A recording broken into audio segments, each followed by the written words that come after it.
ನಾನು ನವೀನ್ ಸರ್ ಪಾವಗಡ ಅವರನ್ನ ನೋಡಿರಲಿಲ್ಲ. ನಾನು ಸತೀಶ್ ಸರ್ ಪಾವಗಡ ಅಂತ ನನ್ನ ಮೈಂಡಲ್ಲಿ ರೆಕಾರ್ಡ್ ಆಗಿತ್ತು. ನನಗೆ ಕವಿತಾ ಮೇಡಮ್ ಅವ್ರು ಹೇಳಿದಾಗ ಆ ರೀತಿ ರೆಕಾರ್ಡ್ ಆಗಿತ್ತು.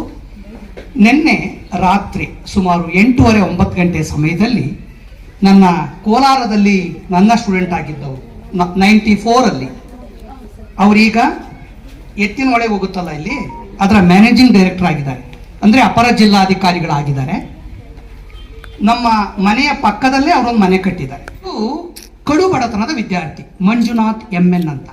ಒಂದಿನ ನಮ್ಮ ಶಾಲೆಗೆ ಕರ್ಕೊಂಡ್ಬರ್ತೀನಿ ಅಂತನ ಅಧಿಕಾರಿಗಳು ಜಿಲ್ಲಾಧಿಕಾರಿಗಳ ಸೆಕೆಂಡ್ ಅಂದರೆ 2ನೇ ದರ್ಜೆ ಅಧಿಕಾರಿಯಾಗಿ ಕೆಲಸ ಮಾಡ್ತಾ ಇದ್ದಾರೆ. ಮಾತಾಡಿದೆ, ನಾಳೆ ಇಂಥ ಒಂದು ಪ್ರೋಗ್ರಾಮ್ ಇದೆ, ಸತೀಶ್ ಅಂತೇಳಿ ಪಾವಗಡದಿಂದ ಬರ್ತಾ ಇದ್ದಾರೆ ಅಂದಾಗ, ಸರ್ ಅವ್ರು ಸತೀಶ್ ಅಲ್ಲ ಸರ್, ಅವರು ನವೀನ್ ಅಂತ ಅಂದರು. ಕೂಡಲೇ ಅವ್ರ ಮೊಬೈಲನ್ನು ಓಪನ್ ಮಾಡಿ ಇವರ ಎಲ್ಲ ರೆಕಾರ್ಡನ್ನು ಏನೇನು ವಿಡಿಯೋ ರೆಕಾರ್ಡ್ ಇತ್ತೋ ಅದೆಲ್ಲವನ್ನು ಕೂಡ ನನಗೆ ಹಾಕಿದ್ರು. ಸರ್ ಜೊತೆ ಮಾತಾಡಿದ್ರು, ನನ್ನೂ ಮಾತನಾಡಿಸಿದ್ರು. ರಾತ್ರಿ ನನಗೆ ಆಗ ಗೊತ್ತಾಯಿತು ನವೀನ್ ಸರ್ ಅಂದರೆ ಏನು ಅಂತ. ಕೂಡಲೇ ನಮ್ಮ ಗ್ರೂಪ್ಗೆ ಹಾಕ್ಕೊಂಡೆ. ಕೂಡಲೇ ಹಾಕಿ ನಮ್ಮ ಗ್ರೂಪಲ್ಲಿ ನಮ್ಮ ಮಾಸ್ಟರ್ಗಳು ನೋಡಲಿ ಅಂತ ಹೇಳಿ. ಅಷ್ಟು ಅದ್ಭುತವಾದಂಥ ವ್ಯಕ್ತಿತ್ವವನ್ನು ಹೊಂದಿರತಕ್ಕಂಥವ್ರು. ನನ್ನ ಸ್ಟೂಡೆಂಟ್ ಮಂಜುನಾಥ್ ಹೇಳಿದಂಥ ಮಾತನ್ನು ಕೇಳಿದರೆ ನನ್ನ ಶಾಲೆಯ ಮಕ್ಕಳು, ನನ್ನ ಪೋಷಕರು ಭಾಗ್ಯವಂತರು ಇವ್ರ ಮಾತುಗಳನ್ನು ಕೇಳೋರು ಅಂತೇಳಿ ನನಗೆ ರಾತ್ರಿನೇ ಅನ್ನಿಸ್ತು.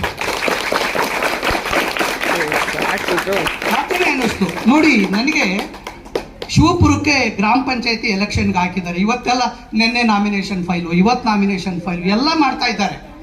ಬೆಳಿಗ್ಗೆ ಅಲ್ಲಿಗೆ ಹೋಗಿ ಸರ್ ಮಾತು ಕೇಳಲೇಬೇಕು. ರಾತ್ರಿ ನಾನು ಅವರು ವಿಡಿಯೋ ನೋಡಲಿಲ್ಲ ಅಂದರೆ ಬರ್ತಿದ್ನ ಹೆಂಗೋ ಗೊತ್ತಿಲ್ಲ ನನಗೆ. ಇವತ್ತು ಕೇಳಲೇಬೇಕು, ಹತ್ತಿರದಿಂದ ನೋಡಲೇಬೇಕು ಅಂತ ಅಲ್ಲಿಂದ ಬೇರೆ ಅರೇಂಜ್ಮೆಂಟ್ಸ್ ಮಾಡಿ ನಾನು ಬಂದಿದ್ದೇನೆ. ಬೆಳಿಗ್ಗೆ ಶ್ರೀನಿವಾಸ್ ಜೊತೆ ನಾನು ಮಾತಾಡಿದೆ, ಇದನ್ನು ಖಂಡಿತ ಬರ್ತೀನಿ ಸರ್ ಅಂತ KHS ಜೊತೆ ಮಾತಾಡಿದೆ. ನಾನು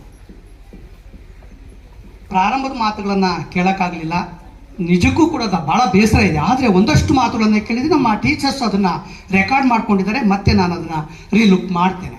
2ನೇ ಆಯಾಮ, ಅಳು ಸುಮ್ಮನೆ ಬರಲ್ಲ ಯಾರಿಗೂ. ಮಂಜುಶ್ರೀ ಅಳ್ತಿದ್ದಾಳೆ, ನಮ್ಮ ಸಣ್ಣ ತಾಯಮ್ಮ ಅಳ್ತಿದ್ದಾರೆ, ನಮ್ಮ ಅಡುಗೆಯವರು ಲಕ್ಷ್ಮಮ್ಮ ಹತ್ತಿದ್ದಾರೆ. ಅಲ್ಲಿ ನಾನು ಬಂದೆ, ಅಲ್ಲಿ ಒಂದು 1 ಗಂಟೆ ಆಯ್ತು ನಾನು ಬಂದು ಒಳಗಡೆ ಏನೋ ಕೆಲಸ ಮಾಡ್ಕೊಂಡು ಇಲ್ಲಿ ಬಂದಾಗ ಶ್ರೀನಿವಾಸ್ ಸರ್ ಕೂತಿದ್ರು, ರಮೇಶ್ ಸರ್ ಕೂತಿದ್ರು, ಮೋಹನ್ ಸರ್ನ ನೋಡಿದೆ. ಅವ್ರ ಕಣ್ಣ ಹನಿಗಳೆಲ್ಲ ಕಣ್ಣಲ್ಲಿ ಒದ್ದೆ ಆಗಿದೆ. ಶ್ರೀನಿವಾಸ್ ಅವ್ರು ಹಿಂಗೆ ಒರೆಸ್ಕೊಳ್ತಾ ಇದ್ದಾರೆ. ಒಬ್ಬ ವ್ಯಕ್ತಿಯನ್ನು ಅಳಿಸ್ಬೇಕು ಬರೀ ಮಾತಲ್ಲಿ ಅಂದರೆ ಇದು ಅಸಾಧ್ಯವಾದ ಮಾತು. ಎಲ್ಲೋ ಒಂದು ಕಡೆ ಅವರ ಹೃದಯವನ್ನ, ಅವರ ಮನಸ್ಸನ್ನ ಏನೋ ಮಜ್ಜಿಗೆ ಕಡ್ದಂಗೆ ಇವ್ರ ಮಾತುಗಳು ಕಡ್ದಿರುತ್ತೆ. ಸರಿನಾ ಸರ್? ಕಡ್ದಿರುತ್ತೆ. ಹಾಗೆ ಕಡಿಯಕ್ಕೆ ಯಾವಾಗ ಶುರುವಾಗುತ್ತೋ ಆಗ ಬೆಣ್ಣೆ ಬರುತ್ತೆ.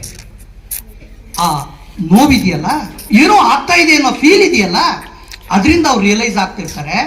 ಮನಸ್ಸು ಹಗುರ ಆಗಿರುತ್ತೆ. ಕೇಳಿ ನೋಡಿ, ಸಣ್ಣ ತಾಯಮ್ಮರು ಎಷ್ಟು ಇವತ್ತು ಖುಷಿ ಪಟ್ಟಿದ್ದಾರೆ ಅಂದರೆ, ಅವ್ರ ಅಣ್ಣನ ನೆನಪು ಮಾಡಿಕೊಂಡು ನನ್ನ ಮಕ್ಕಳು ಅವ್ರ ಅಣ್ಣನಂಗೆ ಆಗಬೇಕು, ನನ್ನ ಸ್ಟೂಡೆಂಟು ಅವ್ರಂಗೆ ಆಗಬೇಕು. JRS ಮಾತಾಡಿದ್ದಾಗಿರ್ಬೋದು, HN ಆಗಿರ್ಬೋದು, ಮೋಹನ್ ಕುಮಾರ್ ಸರ್ ಮಾತಾಡಿದ್ದಾಗಿರ್ಬೋದು.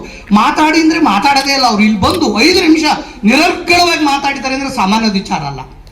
ರಮೇಶ್ ಸರ್ ಮಾತಾಡಿದ್ದಾರೆ, ಶ್ರೀನಿವಾಸ್ ಅವರು ಮಾತನಾಡಿದ್ದಾರೆ, ತಾಯಂದಿರು ಮಾತನಾಡಿದಿರಿ. ಇವೆಲ್ಲವೂ ನವೀನ್ ಸರ್ ಅವರ ಮಾತುಗಳು ನಮ್ಮನ್ನು ಆ ರೀತಿ ಪರಿವರ್ತಿಸಿದೆ, ಅಂತ ಶಕ್ತಿಯನ್ನು ಕೊಟ್ಟಿದ್ದಾವೆ ಅಂತಕ್ಕಂಥದ್ದು ಸರ್ ಅವರ ಇವತ್ತಿನ ಕಾರ್ಯಕ್ರಮದ ಯಶಸ್ಸನ್ನು ಹೇಳ್ತಾ ಇದೆ. ಮತ್ತೆ ಮತ್ತೆ ನೆನಪು ಮಾಡ್ಕೋಬೇಕು ನೀವು, ಮತ್ತೆ ಮತ್ತೆ ನಿಮ್ಮ ಜೊತೆಗೆ ಅವರ ಮಾತುಗಳನ್ನು ಇಟ್ಕೊಂಡು ಹೋಗ್ಬೇಕು. ನಮ್ಮ ಬೇಂದ್ರವರೊಂದು ಮಾತು ಹೇಳ್ತಾರೆ, ನೆನಪಲ್ಲಿ ಇಟ್ಕೋಬೇಕು ಯಾವಾಗ. ಯಾವ ದೇವತೆ ಒಲಿದರೇನು, ಯಾವ ದೇವತೆ ಒಲಿದರೇನು, ಮಾತಾ ಪಿತೃರು ಮುನಿದರೆ. ಅರ್ಥ ಆಯ್ತಾ ಇದು? ಯಾವ ದೇವ್ರ ಸ್ಥಾನಕಾರ ಹೋಗಿ, ಎಲ್ಲಿಗೆ ಹೋಗಿ ದೇವ್ರನ್ನ ಹೋಲಿಸ್ಕೊಳ್ಳಿ, ನಿಮ್ಮ ತಂದೆ ತಾಯಿಗಳು ಏನಾದ್ರು ಕೋಪ ಮಾಡ್ಕೊಂಡಿದ್ದಾರೆ ನಿಮ್ಮ ಮೇಲೆ ಅಂದರೆ ಶ್ರೇಯಸ್ಸಾಗೋಲ್ಲ. ಅಷ್ಟು ಮಾತುಗಳಲ್ಲಿ ಆ ಭಾವ ತುಂಬಿತ್ತು ಅಂತೇಳಿ ನಾನು ಅಂದ್ಕೊಳ್ತೀನಿ. ನವೀನ್ ಸರ್, ನನ್ನ ವೈಯಕ್ತಿಕವಾದ ಒಂದು ಘಟನೆ ಹೇಳ್ತೀನಿ ನಿಮಗೆ. ನಾವು ಆ ಪ್ರೀತಿ, ಗೌರವ, ಭಕ್ತಿಯನ್ನು ತುಂಬಿಕೊಂಡು ಗುರುಗಳು ಹೇಳಿದಂಥ ಮಾತನ್ನು ಕೇಳ್ಕೊಂಡು ಹೋಗಂತ ಪ್ರತಿಯೊಂದು ಮಗುನೂ ಕೂಡ ಜೀವನದಲ್ಲಿ ಗುರಿಯನ್ನು ಮುಟ್ಲಿಕ್ಕೆ ಸಾಧ್ಯ. ಅಂತ ಗುರಿಯನ್ನು ನಮ್ಮ ನವೀನ್ ಸರ್ ಅವರು ಖಂಡಿತ ತೋರಿಸ್ಕೊಟ್ಟಿದ್ದಾರೆ. Sir please. ಈಗ ಸದ್ಯಕ್ಕೆ ಸರ್ ಅವರಿಗೆ ಈ ಗುಲಾಬಿ ಹೂ ಕೊಡೋದ್ರ ಮುಖಾಂತರ ಆನಂತರ ನಾವು ಅವರನ್ನ ಗೌರವಿಸೋಣ ಊಟದ ನಂತರ ಅಂತ ಹೇಳ್ತಾ, ಅತ್ಯಂತ ಪ್ರೀತಿ ತುಂಬಿದ ಮನಸ್ಸಿನಿಂದ ನಿಮ್ಮನ್ನ ಖಂಡಿತ ನಾವು ಅಪ್ಯಾಯಮಾನವಾಗಿ ನಮ್ಮ ಹೃದಯದಲ್ಲಿ ಕೂರಿಸ್ಕೊಂಡಿದ್ದೀವಿ ಸರ್.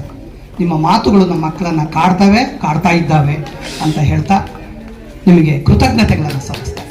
Thank you.